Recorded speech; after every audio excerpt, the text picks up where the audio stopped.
Hello good morning everyone, welcome back to math Samadhan Manch. Math Samadhan मंच में आप सबका एक बार फिर से स्वागत है।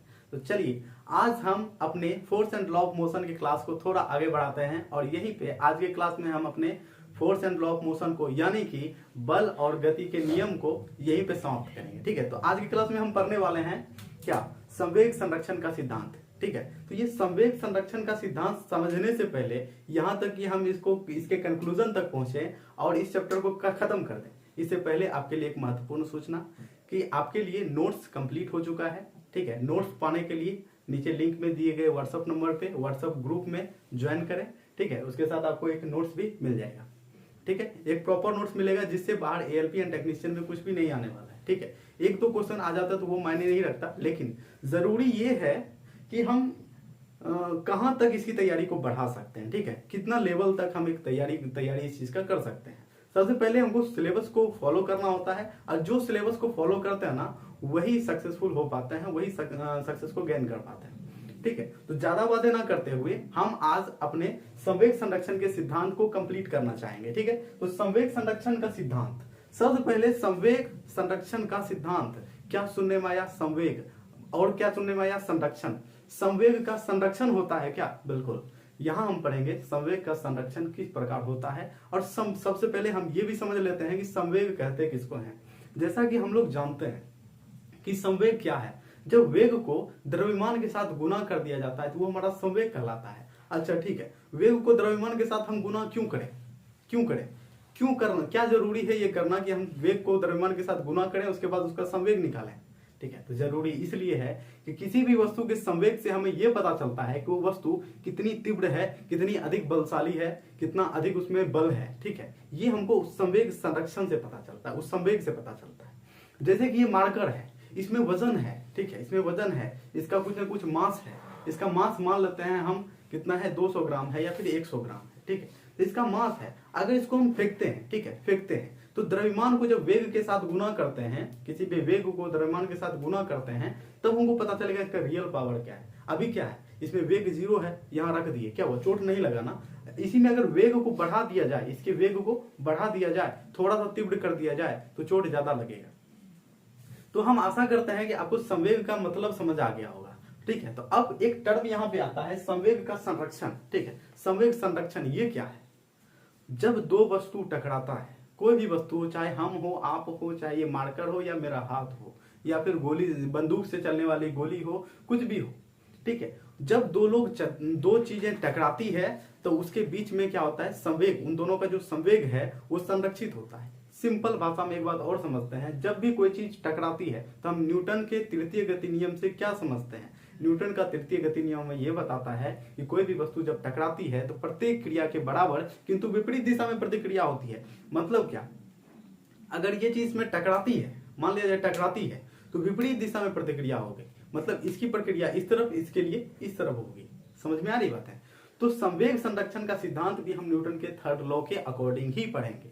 मतलब क्या, न्यूटन के थर्ड लॉ से ही हम ये निकालेंगे कि संवेग संरक्षण का सिद्धांत क्या है। ठीक है, तो संवेग संरक्षण का सिद्धांत के बारे में कुछ फैक्चुअल जानकारी को जानते हैं, उसके बाद हम डिटेल्स में इसको समझेंगे कि रियल में संवेग संरक्षण कहाँ किसको जाता है। ठीक है, सबसे पहले हम ये जानते हैं कि संवेग, क्या जानते हैं हम लोग, संवेग बराबर क्या होता है, संवेग मोमेंटम, इसको T द्वारा डिनोट करते हैं। इसके बराबर क्या होता है, द्रव्यमान मतलब कि मास इनटू वेग मतलब कि वेलोसिटी। ठीक है, मास को m से डिनोट करते हैं और वेलोसिटी को v से डिनोट करते हैं। ठीक है, जब इस चीज को हम समझने के लिए निकलते हैं तो मेरे पास आता है दो चीज, द्रव्यमान और वेग। मतलब संवेग किस पे निर्भर करता है, संवेग दो चीजों पर निर्भर करता है, वस्तु के द्रव्यमान पर और वस्तु के वेग पर। मतलब वस्तु का द्रव्यमान कितना है, मान लिया जाए कोई वस्तु है मेरे पास, उसका द्रव्यमान है 5 kg, कितना है 5 kg, और उसको किसी वेग से हम फेंकते हैं, कोई बल लगाते हैं, उसमें वेग उत्पन्न होता है, उस वेग से फेंकते हैं। मान लिया जाए उसका वेग है 5 मीटर पर सेकेंड, क्या है 5 मीटर पर सेकेंड। तो यहां से हमको वस्तु का संवेग प्राप्त होता है, वो क्या है 25 kg मीटर पर सेकेंड। मतलब कि 25 kg मीटर पर सेकेंड क्या निकला, उस वस्तु का संवेग निकला। इस वस्तु में एक बात और समझना जरूरी है, क्या, इसके द्रव्यमान को, किसी एक वस्तु के द्रव्यमान को हम नहीं बदल सकते। कोई एक वस्तु आप कल्पना कीजिए वो 5 kg का है, उसको छोड़ देते हैं, क्या वो 10 kg का हो जाएगा, क्या नहीं हो जाएगा। ठीक है, उसको 5 kg का ही रहने देंगे। हाँ, उसके वेग में परिवर्तन कर सकते हैं। अभी हम धीरे से फेंके है ना, किसी भी वस्तु को उठाए और धीरे से फेंके, ठीक है, और उसी वस्तु को उठा के थोड़ा सा और दम लगा के, ताकत लगा के थोड़ा और दूर तक फेंके, तो क्या हुआ, उसके वेग में परिवर्तन हो जाएगा, वेग बढ़ जाएगा। ठीक है, तो यहाँ पे एक बात याद रखना है कि संवेग में हम द्रव्यमान को नहीं, हम वेग को बढ़ा सकते हैं या घटा सकते हैं। यहाँ से एक क्वेश्चन और भी आ सकता है कि अगर वेग को दोगुना कर दिया जाए, अगर वेग को दोगुना कर दिया जाए तो संवेग अपने आप दोगुना हो जाएगा। एक बार और बता देते हैं आपको, इसका नोट्स आपको लिंक में मिल जाएगा, जिसमें कि सारे क्वेश्चन को कवर किया जा रहा है। ये सिर्फ है आपके समझने के लिए, ठीक है, कि आप संवेग को समझ लो, उसके बाद नोट्स के माध्यम से इसको अच्छे से प्रिपेयर कर लेंगे। ठीक है, और जितना सिलेबस में है हम उतना ही कवर करेंगे। ठीक है, टोटल ओवरऑल कवर करने की जरूरत नहीं है। अगर आपको 5 किलोमीटर दौड़ने की आवश्यकता है तो आप 5 किलोमीटर ही दौड़ें। ठीक है, तो उसी में आपकी भलाई है। अगर मान लिया जाए आप खाना खाते हैं 4 रोटी, ठीक है, 4 रोटी, और आपको बोला जाए कि 8 रोटी खा लो, रोटी ही है ना, खाना ही है ना, क्या दिक्कत है, पेट में ही जाएगा, फायदा ही करेगा। अब भैया फायदा नहीं, वो नुकसान कर देगा आपके लिए। ठीक है, तो जितना का रिक्वायरमेंट है उतना ही फिलअप होना चाहिए। ठीक है, तो जितना हमारा सिलेबस है हम उतना ही पढ़ेंगे। ठीक है, ताकि हम एग्जाम को हिट कर पाए। हमें, मेरा लक्ष्य क्या है, एग्जाम को टारगेट करना, तो हम एग्जाम के पॉइंट ऑफ व्यू से देखेंगे सारी चीजें। ठीक है, तो हम मानते हैं कि संवेग को हम समझ चुके हैं। ठीक है, यहाँ पे द्रव्यमान को नहीं बदला जा सकता है, वेग को बदला जा सकता है। वेग बदलेंगे तो द्रव्यमान बदल जाएगा। अगर वेग को 2 गुना कर देंगे तो संवेग 2 गुना हो जाएगा। वेग को 3 गुना कर देंगे तो संवेग 3 गुना हो जाएगा। उसी प्रकार से अगर वेग को 10 गुना कर दिया जाए तो संवेग अपने आप 10 गुना हो जाएगा। ठीक है, तो अब यहां पढ़ेंगे वे संवेग तो समझ गए। अब संवेग का संरक्षण के लिए हमको 2 वस्तुओं का संवेग देखना होगा। जैसे कि संवेग संरक्षण का सिद्धांत क्या कहता है, कहता है 2 वस्तुओं के संवेग का योग टकराने से पहले और टकराने के बाद बराबर रहता है, जबकि उन पर कोई बाह्य बल कार्य नहीं कर रहा है। मतलब कोई बाहरी बल काम नहीं कर रहा है। अगर कोई वस्तु टकराता है, आपस में टकराता है, तो उसका संवेग जो है, जो पहले था, ठीक है, पहले इसका संवेग और फिर इसका संवेग, दोनों का संवेग क्या होगा, बराबर होगा। मतलब टकराने के बाद भी और पहले भी। फिर क्या कहता है, 2 वस्तुओं का कुल संवेग टकराने की प्रक्रिया में नहीं बदलता है। मतलब 2 वस्तुओं का कुल संवेग, इसका संवेग और इस वस्तु का संवेग, मान लो 2 वस्तु है, ये वस्तु एक ये वस्तु, दोनों का संवेग टकरा भी गया ना, फिर भी नहीं बदलेगा। ठीक है, तो कैसे नहीं बदलेगा, हम तीनों कंडीशन को, 3-4 कंडीशन को आप खुद से सोचेंगे और उसके बारे में विचार करेंगे।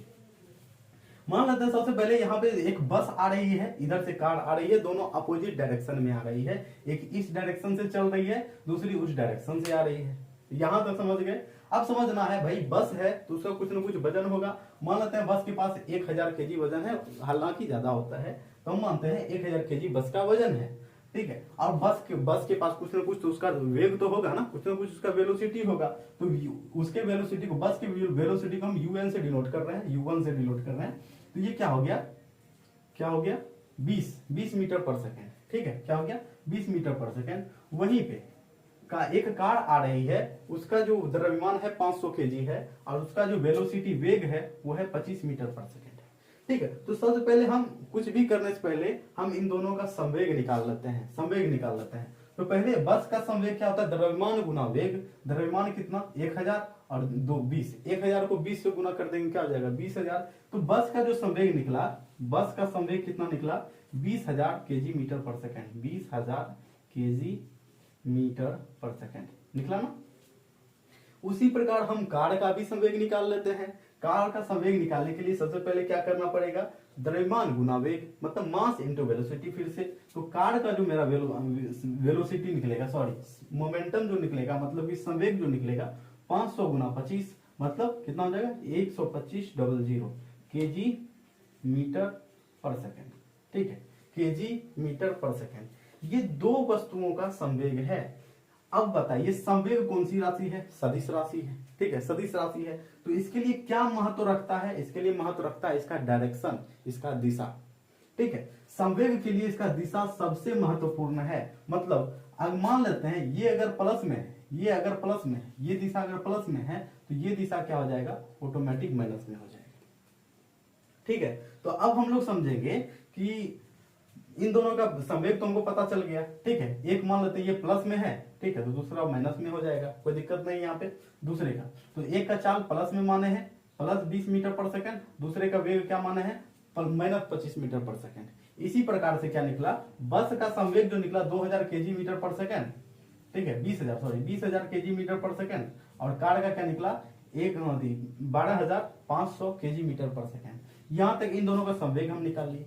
अब ये पता करना है इन दोनों का कुल संवेग कितना है, तो दोनों के संवेगों को जोड़ देते हैं। दोनों का संवेग को जोड़ने के लिए 20,000 को किससे जोड़ना पड़ेगा, माइनस 12,500 माइनस में है ना, तो इन दोनों को जोड़ेंगे केजी मीटर पर सेकंड हो जाएगा। दोनों का टोटल वेलोसिटी जो है, यहाँ पे टोटल वेलोसिटी टीवी लिख देते हैं, ठीक है, टोटल वेलोसिटी समझना, सॉरी टोटल मोमेंटम, ठीक है टीवी, ठीक है, टोटल मोमेंटम लिखना है। तो इसमें देखिए तो कितना हो जाएगा, ये हो जाएगा 7,500 केजी मीटर पर सेकंड। यहां तक क्लियर है। तो ये क्या निकला, दोनों का कुल संवेग। ये जो दोनों का कुल संवेग निकाले हम, दोनों अभी टकराया नहीं है, मतलब ये कार जो इधर से आ रहा है, ये बस इधर से आ रहा है, टकराने से पहले का कुल संवेग है। अब टकराने के बाद क्या होगा ये हमको समझना है। टकराने के बाद क्या होगा, हम क्वेश्चन से समझते हैं कि संवेग संरक्षण का सिद्धांत क्या होता है। दो वस्तुओं के संवेग का योग टकराने के पहले तथा टकराने के बाद बराबर रहता है, जबकि उन पर कोई बाह्य बल कार्य नहीं कर रहा है, कोई बाहरी बल नहीं है उस पर काम करने वाला, सिर्फ ये दोनों आपस में टकराता है और अपने आप में ही देख लेता है कौन कितना ताकतवर है, ठीक है। तो यहाँ पे दोनों का कंपटीशन होने वाला है, थोड़ा सा ध्यान से केयरफुली देखते हैं। दोनों टकराता है, ठीक है। क्वेश्चन आपसे ये नहीं पूछेगा दोनों टकरा रहा है, क्वेश्चन आपसे ये पूछेगा कि टकराने के बाद किस दिशा में कितना जा रहा है, ठीक है, किस दिशा में कितना जा रहा है। तो दोनों का जो वेलोसिटी निकला, टोटल कुल वेलोसिटी निकला, वो कितना निकला 7500। ये प्लस में निकला ना, तो प्लस का डायरेक्शन किसके पास है, यू के पास है। मतलब ये बस जब कार से टकराएगा तो बस जो है कार को लेके आगे बढ़ जाएगा, ठीक है। जब टकराने के बाद तो बस जो है कार की दिशा में आगे बढ़ जाएगा। तो यही है संवेग संरक्षण, ठीक है। तो इसको और समझते हैं थोड़ा सा कि कितना मीटर पर सेकंड की रफ्तार से वो पीछे जाएगा, ठीक है, ये समझते हैं। इसको निकालने के लिए हम सिंपल सा हम करते हैं, उसके बाद आपको समझाने का प्रयास करते हैं, ठीक है। तो ये जो होगा क्या हो जाएगा, v1 जो हो जाएगा, v1 v2 जो हो जाएगा, ये क्या हो जाएगा 5 मीटर पर सेकंड, क्या हो जाएगा 5 मीटर पर सेकंड। ये दोनों प्लस में हो जाएगा, ठीक है, ये दोनों क्या हो जाएगा आपस में प्लस में हो जाएगा। अब समझना है क्वेश्चन क्या है। हम तो यहां से कंक्लूजन निकाल लिए कि वेग क्या है, वेलोसिटी क्या है, दोनों का वेलोसिटी क्या है, ठीक है। अब समझते हैं, अब हम सिद्धांत को प्रूव करने का प्रयास करते हैं।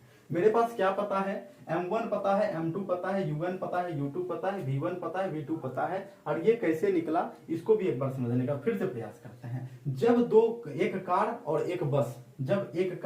एक बस आपस में टकराती है तो प्लस का मतलब समझिएगा कि जिसके पास ज्यादा मोमेंटम है वो कम मोमेंटम वाले को पीछे की ओर धकेल देगा, मतलब उसके विपरीत दिशा में धकेल देगा। मतलब ये अगर प्लस में है तो वो उसको माइनस में धकेल देगा, मतलब कि वो अपने आप में प्लस हो जाएगा। समझने का प्रयास कीजिए। अब सिंपल भाषा में, जैसे हम और आप टकराते हैं, मान लिया जाए मेरा वजन है 500 केजी, ठीक है, और हम उसी रफ्तार से दौड़ रहे हैं, ठीक है। कोई और व्यक्ति है, उसका वजन है 600 केजी, ठीक है, मान लेते हैं, अंदाजा मतलब एक मानने की बात है। जब हम दोनों टकराएंगे, दोनों एक ही रफ्तार में आ रहे हैं, टकराएंगे तो आपको क्या लगता है क्या होने वाला है। फिर से एक बार समझिए, हम है जिसका वजन है 50 केजी, कोई और आ रहा है जिसका वजन है 500 केजी है, 600 केजी, कुछ ही मान लीजिए, हमसे दोगुना है या फिर ज्यादा है, ठीक है। हम दोनों एक ही स्पीड में सामने से दौड़ते हुए आ रहे हैं, एक ही स्पीड में आ रहे हैं दौड़ते हुए। जब हम दोनों टकराएंगे तो क्या होने वाला है, आप अंदाजा लगाइए क्या होने वाला है कि हम जो है ना पीछे की ओर जाएंगे, ठीक है। जो जिसके पास ज्यादा मोमेंटम है वो व्यक्ति हमको क्या करेगा, पीछे की ओर धकेल देगा। समझाने का कॉन्सेप्ट सिर्फ इतना है, मकसद सिर्फ इतना है कि संवेग जिसके पास ज्यादा होगा वो ज्यादा पावरफुल होगा, जिसके पास संवेग कम होगा वो कम पावरफुल होगा। जैसे कि एक ट्रक आ रही है और एक बाइक जा रही है सामने से। ट्रक में जब बाइक टकराती है ना तो बाइक का क्या होता है, क्या असर होता है, बाइक बहुत दूर जाके फेंका, बहुत दूर पीछे। क्या ट्रक पीछे जाती है क्या, टक्कर के बाद ट्रक पीछे होती है क्या, नहीं। कौन पीछे हो जाता है, बाइक पीछे हो जाता है, ठीक है, बाइक पीछे चला जाता है। टकराने के बाद बाइक पीछे की ओर फेंकाता है। इसका मतलब क्या है कि बाइक के पास ट्रक से कम संवेग था। क्या समझ में आया, बाइक के पास ट्रक से बहुत ज्यादा कम संवेग था, इसलिए वो क्या किया, ट्रक जिस दिशा में आ रहा था उसी दिशा में बाइक को लेके चला गया। समझ में आ रही है। ओवरऑल कहने का मतलब इतना है, जिसके पास ज्यादा संवेग उसके पास ज्यादा पावर, और जिसके पास ज्यादा पावर वो ज्यादा पीछे तक आपको धकेलेगा। वही काम यहाँ है। क्वेश्चन आपसे ये पूछेगा कि एक बस जो कि 1000 केजी का है, जिसका रफ्तार 20 मीटर पर सेकंड है, और दूसरा एक कार जो कि 500 केजी का है और जिसका रफ्तार जो है, जिसका कि वेग जो है 25 मीटर पर सेकंड है, ये दोनों जब आपस में टकराएगी तो बताइए किस दिशा में, पूछा जाएगा किस दिशा में कितने मीटर पर सेकंड का वेग उत्पन्न हो जाएगा दोनों में। मान लिया एक कार आ रही है, एक बस आ रही है, दोनों टकराएगी तो क्या होगा, बस बड़ा होता है, कार छोटा होता है, तो बस क्या करेगा, कार को लेके पीछे जिस दिशा में बस जा रहा है उसी दिशा में कार को पीछे धकेल देगा। इसी को समझना है। लेकिन क्वेश्चन ये पूछा जाएगा कितना रफ्तार से पीछे धकेलेगा। ठीक है, ये जानने के लिए हमको पढ़ना है संवेग संरक्षण का सिद्धांत। ठीक है, तो हम जानते हैं कितने रफ्तार में निकलेगा, इस रफ्तार में निकलेगा। ठीक है, दोनों बराबर रफ्तार हो जाएगा दोनों का, मतलब बस के साथ साथ ही ना कार पीछे की तरफ जाने लगेगी। जब बस से टकराने के बाद बस के साथ साथ ही कार पीछे की तरफ जाने लगेगी, वो समझना है। ठीक है, तो मान लेते हैं क्या है, इसका संवेग प्लस इसका संवेग, मतलब 1000 केजी गुना इसका संवेग तो हम लोग निकाल चुके हैं ना पहले से। इसका संवेग कितना निकाले थे, 20000 केजी मीटर पर सेकंड।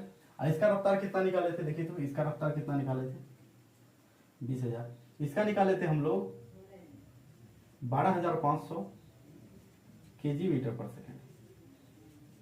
कोई दिक्कत है? तो जब ये माइनस में था, ठीक है, ये माइनस में था तो इसको डायरेक्ट हम माइनस लिख देते हैं। तो क्या हो जाएगा, ये तो इसका तो द्रव्यमान इन दोनों का नहीं बदलने वाला है, क्योंकि द्रव्यमान बस का टकराने से पहले भी 1000 केजी रहेगा और टकराने के बाद भी वो 1000 केजी का ही रहेगा। उसी प्रकार से कार टकराने से पहले 500 केजी का रहेगा और टकराने के बाद भी 500 केजी का ही रहेगा। तो जब ये 1000 केजी का रहेगा तो इसका दोनों का द्रव्यमान ऐड कर लेते हैं, क्योंकि दोनों एक ही दिशा में जाने वाली है। तो इसको कर सकते हैं हम 1500 केजी।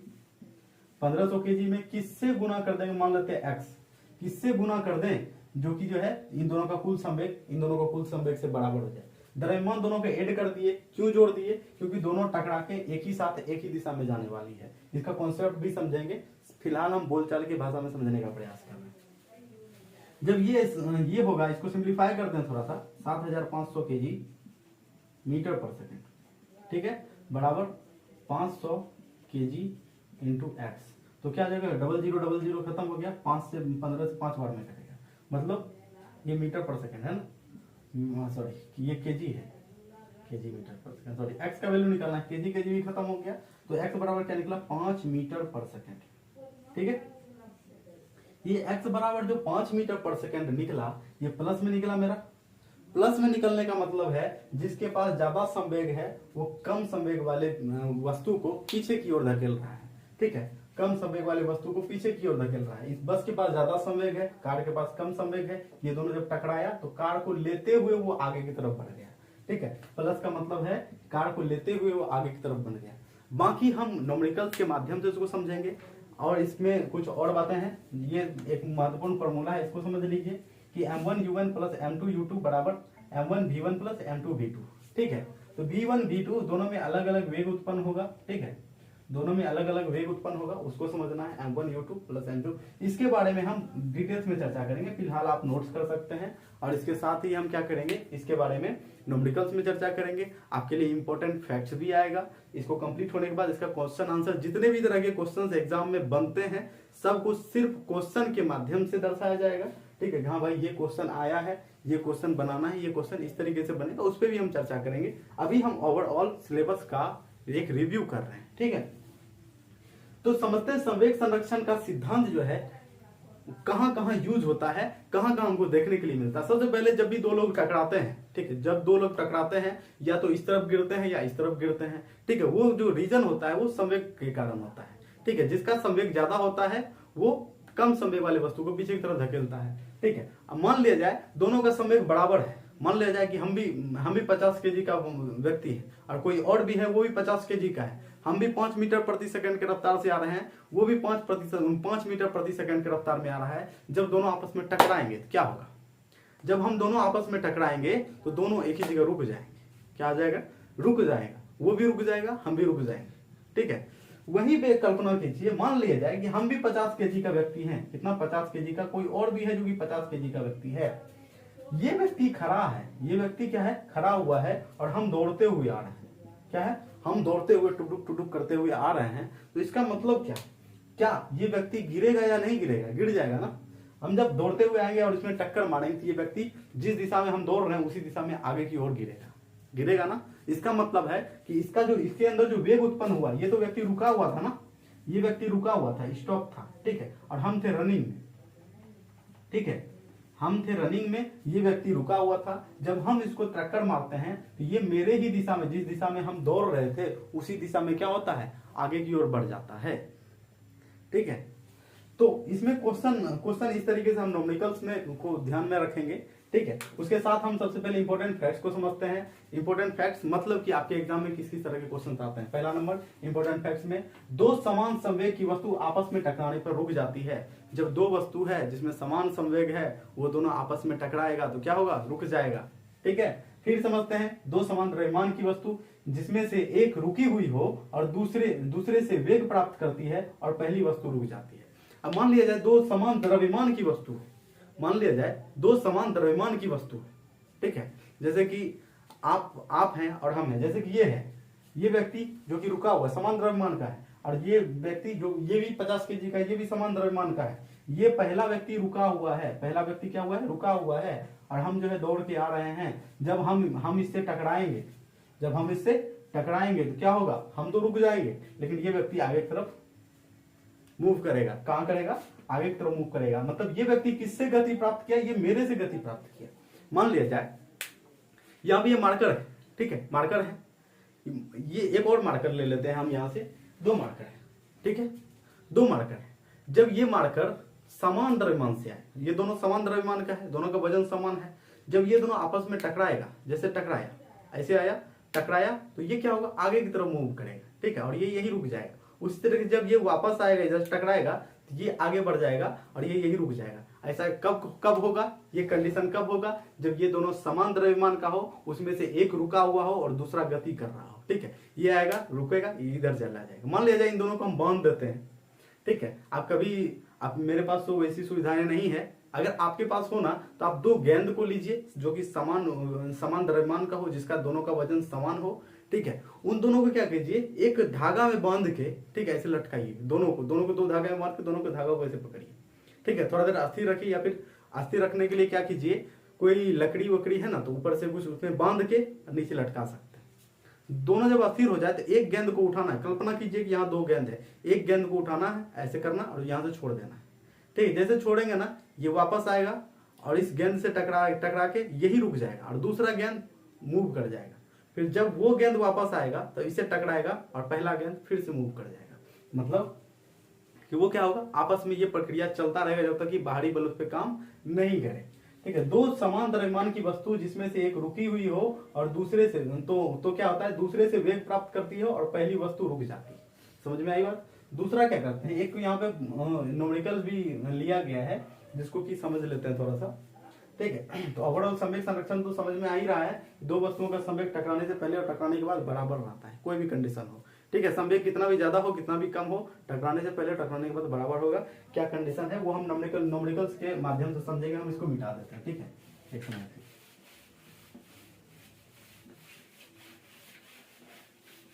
तो यहाँ पे जो देखते हैं हम, क्या बोला जा रहा है? 2 केजी की एक पिस्टल से 20 ग्राम के द्रव्यमान की एक छोटी गोली 150 मीटर प्रति सेकंड से क्षैतिज वेग से निकलती है, ठीक है। क्षैतिज वेग से मतलब सीधी रेखा में क्षैतिज वेग से छोड़ी जाती है। तो पिस्टल के पीछे हटने का वेग, कभी आपने महसूस किया है जब पिस्टल से गोली छूटती है या फिर बंदूक से गोली छूटती है तो बंदूक हल्का सा पीछे आता है, ठीक है, हल्का पीछे आता है, ठीक है। तो 2 केजी की एक पिस्टल से 20 ग्राम के द्रव्यमान की गोली जब क्षैतिज वेग से छूटती है तो पिस्टल के पीछे आने का कितना वेग से? क्षैतिज वेग से 150 मीटर पर सेकंड से छूटती है।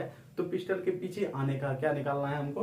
द्रव्यमान क्या निकालना है? वेग निकालना है, पीछे हटने का वेग निकालना है। तो हम लोग क्या जानते हैं? टकराने के बाद दोनों का संवेग क्या होगा? बराबर होगा, ठीक है। टकराने से पहले दोनों का संवेग अलग अलग होता है, लेकिन एक बात याद रखिएगा, टकराने के बाद दोनों का संवेग बराबर हो जाता है, ठीक है। ये भी एक आप नोट्स कर लीजिए, दो वस्तुओं के टकराने से पहले संवेग अलग अलग होगा और टकराने के बाद दोनों का संवेग इक्वल हो जाता है। मतलब जितना संवेग मेरा उतना संवेग तुम्हारा। समझ में आ रही बात? तो यहां पे समझना है सिंपल सा। क्या जानते हैं हम लोग? m1 क्या जानते हैं हम लोग? m1 u1 प्लस m2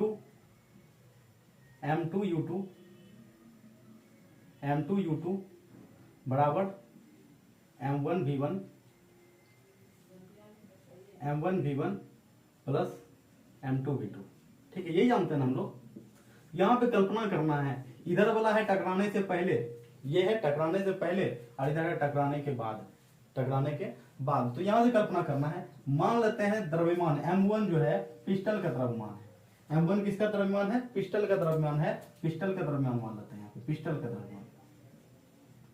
इसको लिखते हैं हम m1, मतलब कि मास 1। ठीक है, फर्स्ट मान लेते हैं ये 2 kg है, मानना नहीं, ये तो दिया हुआ है क्वेश्चन में 2 kg है। फिर क्या? गोली का द्रव्यमान दिया हुआ है ना, किसका? गोली का द्रव्यमान। गोली का द्रव्यमान को हम लोग मानेंगे m2। ठीक है, ये कितना है? 20 ग्राम है। 20 ग्राम है, 20 ग्राम को केजी में कन्वर्ट कर लेते हैं। पहले 1000 से भाग दे देंगे तो क्या आ जाएगा? 0.02 केजी। कोई दिक्कत है यहां तक? फिर क्या दिया हुआ है? हम लोग लिखेंगे u1, मतलब पहले जो टकराना, ये u1 तो मेरे पास कुछ है नहीं, टकराने से पहले u मतलब कि वेग दोनों का कितना था जब तक गोली नहीं चला था। तो वेग कितना था? वेग 0 था। यहाँ पे दिमाग लगाने की जरूरत है। जब तक गोली नहीं चला है तब तक वेग कितना है? u1 इसका भी 0 है और u2 इसका भी क्या है? 0 है। ठीक है, मतलब इधर वाला समझना, इधर टकराने से पहले का है, इधर टकराने के बाद का है। ठीक है, इधर टकराने से पहले का, इधर टकराने के बाद का। u1 0 है, u2 भी 0 है। तो देखते हैं v1 कितना है। v1 किसको मानते हैं? v1 हमको निकालना है, एक तरीके से याद रखिए। v2 m2 माने हैं गोली को, तो v2 मान लेंगे किसका वेग को? पिस्टल के वेग को, गोली के वेग को। कितना है? 150 metre per second. 150 metre per second. हम इसी फॉर्मूले से क्या करेंगे, इसका क्या निकालेंगे कि गोली किस रफ्तार से पीछे आ रही है, इसको हम शॉर्ट में कैसे बनाएंगे वो भी हम सीखेंगे। ठीक है, तो गोली किस रफ्तार से पीछे आ रही है, तो हम फॉर्मूला क्या जानते हैं? m1 u1 plus m2 u2 is equal to m1 v1 plus m2 v2। ठीक है, तो m1 कितना है? 2 kg गुना u1 कितना है? 0, खत्म। ठीक है, प्लस m2 कितना है? 0.02 kg। ठीक है, और कितना u2 कितना है? 0, खत्म। ठीक है, बराबर इधर क्या होगा? m1 v1 कितना है? 2 kg क्रॉस kg को नहीं लिखते हैं। ठीक है, आप लिख लीजिएगा, मात्रक है। ठीक है, v1 कितना है? v1 हमको निकालना है, मान लेते हैं v1 को v1 ही रहने देते हैं, प्लस फिर क्या है? m2 कितना है? देखिए तो m2 कितना है? 0.02 kg, 2 kg। ठीक है, 0.02 kg। और ये क्या है? v2 कितना है? 150। ठीक है, स्पेस नहीं है इसलिए उसको इस तरीके से लिखा गया है। 150 है ये, 150। ठीक है, इसको सिंप्लीफाई करते हैं, ये तो 0 हो जाएगा, ये भी 0 हो जाएगा। क्यों? 2 इंटू 0 इक्वल टू 0, कुछ भी इंटू 0 इक्वल टू 0। इधर क्या बचेगा? 0 बराबर, इधर क्या बचेगा? 2 इंटू v1। ठीक है, प्लस ये क्या बचेगा? 0.02 इंटू 150। कोई दिक्कत? 150। तो ये दोनों को मल्टीप्लाई कर लेते हैं। ठीक है, क्या हो जाएगा? खत्म, डबल 0 होगा ना। ये कितने बार में? 5 बार में, ये 5 से 3 बार में। ठीक है, तो टोटल जो मेरा कटा क्या हुआ? 0 equal to 2 into v1 plus 3 metre per second. यही बचता है ना, 3 metre per second. 2 kg metre per second होता है, kg मीटर पर सेकेंड। और यहाँ भी आप 2 kg लिख सकते हैं, कोई दिक्कत नहीं है। ये 2 kg का था। इसको और सॉल्व करते हैं। ठीक है, तो इसको अब इधर लाते हैं या फिर इसको इधर लाते हैं। ठीक है, किसी को किधर भी ला सकते हैं हम। तो ये क्या होता है? तो क्या बचेगा? 2 kg into v1 is equal to, इधर क्या बचेगा? -3 kg मीटर पर सेकेंड। कोई दिक्कत है? तो 2 kg 3 kg, ये तो कट जाएगा कितने बार में? 1.5 से, सॉरी 1.5 से कटेगा। तो v1 इज इक्वल टू क्या जाएगा? 1.5 मीटर पर सेकेंड। ये माइनस में निकलेगा। यहाँ पे माइनस और प्लस का बहुत महत्व है, इसलिए ध्यान रखना है इस चीज को। ठीक है, तो सबसे पहले हम क्या समझे कि v1 इक्वल टू क्या हो गया? v1 बराबर क्या हो गया? क्या? -1.5 ठीक है, मीटर पर सेकंड। माइनस का मतलब क्या हुआ कि गोली पीछे की ओर जाएगी, ठीक है।